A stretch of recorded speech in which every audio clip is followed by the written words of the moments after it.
কি ব্যাপার আজকে সফরে আসলো না? বন্ধু আমার কথা ভাবতেছি। Was never lie, add it up, that's me. আরে তোর কথাই তো ভাবতেছি। আয় আয় আজকে জমাই গল্প করবো। আমার বউ আজকে তরকারিতে এত লবণ দিছে, আর বউদের ব্যাপার তো বলা যায় না ভাই। এই যে বলি যদি লবণ তো হচ্ছে তরকারিতে বেশি, করে মাথাটা একদম শেষ করে দেবে।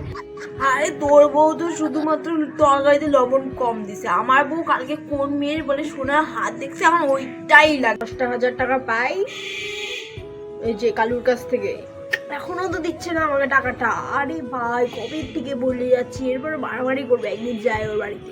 ওই শালা হারামি ছেলেরা, কালুকে দিছিস তুই টাকা? তোকে আমি বলছিলাম না ওকে দিবি না, আমি নিজে 20,000 টাকা পাই। শালা সুরের নাতি থেকে কবে থেকে বলে যাচ্ছি দে দে দে, ওকে একদিন আমি সেই মারবো, দেখিস তুই ভাই। আরে দুজনে মিলে একদিন যাই ধরে সেই দিব মার।